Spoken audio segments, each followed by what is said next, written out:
obviously tough news on Faisal. I mean, just how is he taking it? You know, we haven't seen each other since we got back because we're gonna meet. We're gonna meet this afternoon. Actually, probably in about an hour from now. But talking to him over the weekend and just on the way back home, I think he's just, discouraged. It's tough.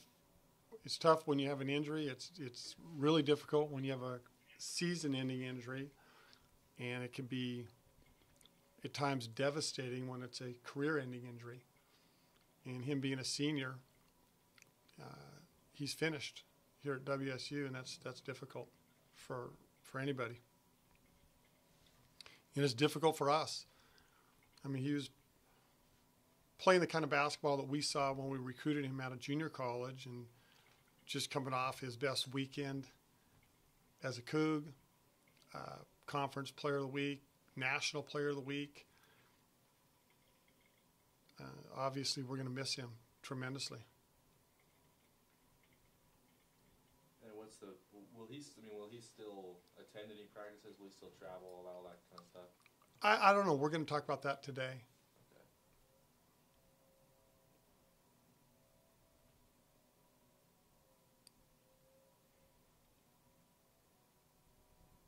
What does that do? I mean, had you already thought in your head that maybe this was going to be the case, and kind of, and just in consideration of your rotation, were you kind of already thinking like, okay, we might have to go forward with that? And Yeah, as soon as the injury occurred at Arizona, he's had a bad knee before. He's always struggled with his knee, and this could have just been a situation where it was the last straw as far as the stress and tension that the knee could take, and all of a sudden that thing snapped. So, yeah, instantly I thought, okay, it's his knee. He's in a lot of pain, and we need to go forward with a different rotation. And then, unfortunately, after the game, the news was a little worse, what it potentially could be. And then yesterday it was confirmed. So he had the MRI Sunday. And he got it back yesterday. Yeah. Okay. He had talked about how nice it was to finally be healthy when he was playing well, and how he kind of used the outside criticism as motivation. Do you feel like he was unfairly characterized maybe by fans during his time here? I'm not sure how he was characterized. Tell me, how was he characterized? There's a lot of criticism about his shot selection, and people call him selfish. Yeah.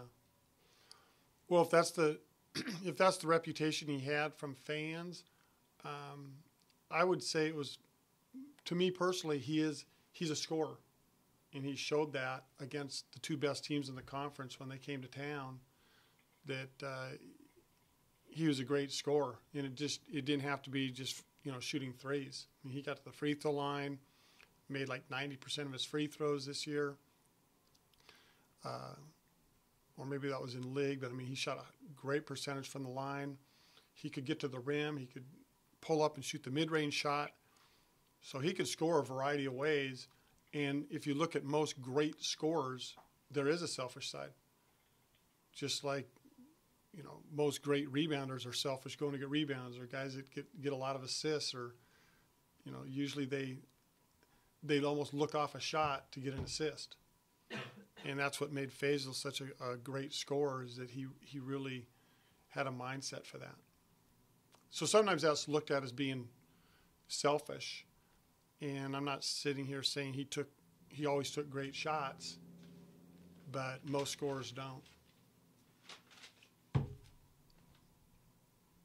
At the halfway point of the conference season, where are you guys at right now? How would you evaluate your progression? Three great wins against three really talented and good teams in Oregon State, Stanford, and California.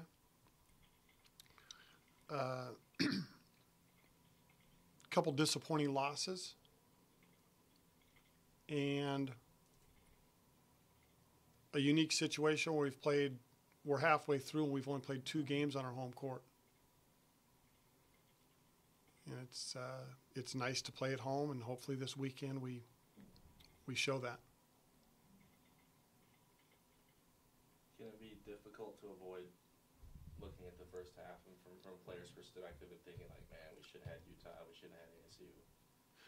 It is, but I think you can also look at Stanford, Cal, and Oregon State and think, you know what, we better be pleased that we were able to beat those teams.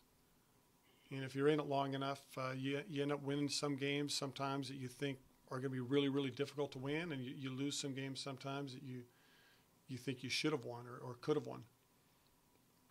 And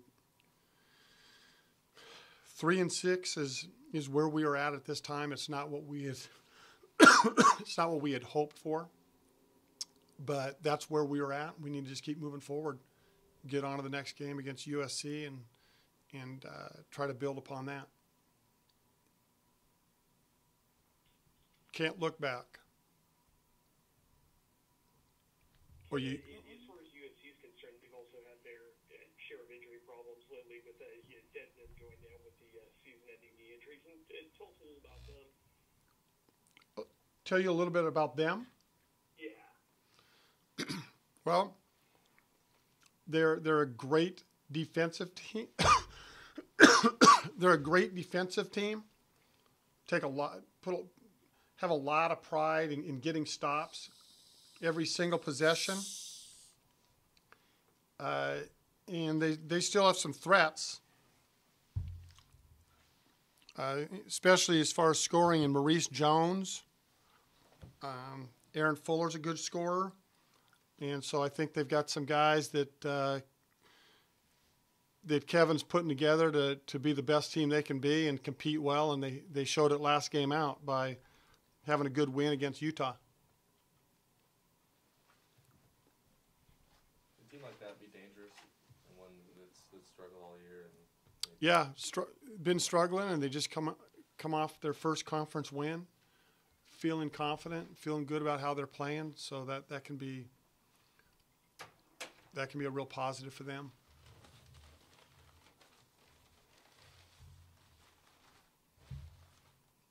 Are there more questions on the phone? Ken, and what do you plan to, do you try to make up for the missing offensive phases? Continue to go to our best scorers. So trying to get the ball to Brock Modem, give Reggie more opportunities, Devontae Lacey opportunities, and anybody else that might be scoring or shooting well on any particular night, depending on what the other teams give up defensively. Every team, some are great at defending the post area. Some are great at defending the three-point line like Arizona. So trying to figure out what other teams do strategically defensively and then put our guys in a position where they can score. Ken, with Aiden's injury, do you anticipate Curtis Drew getting more time, it seems like he did against ASU? Yeah, I think every, with all the guards, all their minutes will increase a little bit. I feel like we need our starters on the floor a few more minutes, and we need to manage that, whether it's changing defenses or slowing down our offense, calling timeouts, whatever it is, but try to keep our best players on the court for as long as we can, and then also utilizing our bench with guys like Will Diorio, Dexter, guys that had not played that many minutes, but now they're, first subs, second subs off the bench on the perimeter. We need to be able to use those guys also. Any more questions? What's Mike Ladd's status this week, Ken?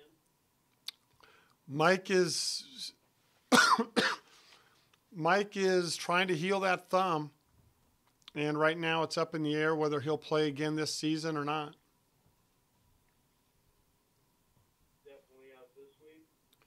I don't ever want to say definitely, but he's not a whole lot further along than he was a week or two ago. And he's been out for I don't know how many weeks now. Maybe 3 weeks. Yeah, something like that this time. Is it a torn ligament? Yeah. Is it torn? I think it's I think it is torn. I don't know I didn't do well in anatomy and physiology. I passed it, but I didn't do very well, so I'm not really sure on the medical terms of that. But I think it is a torn ligament on the outside of his thumb. But he's had issues with the inside of his thumb too. Could that be a surgery situation? It could be. We've talked about that. We've talked about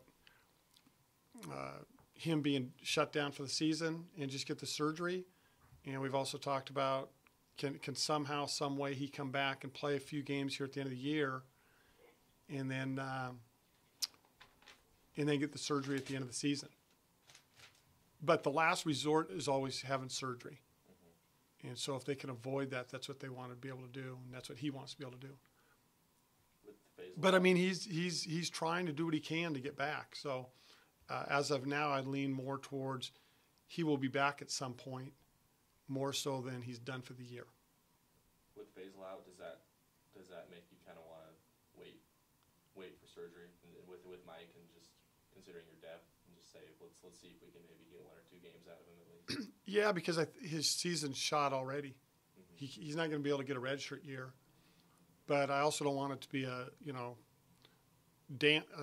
damaging situation where he's risking something for long-term purposes.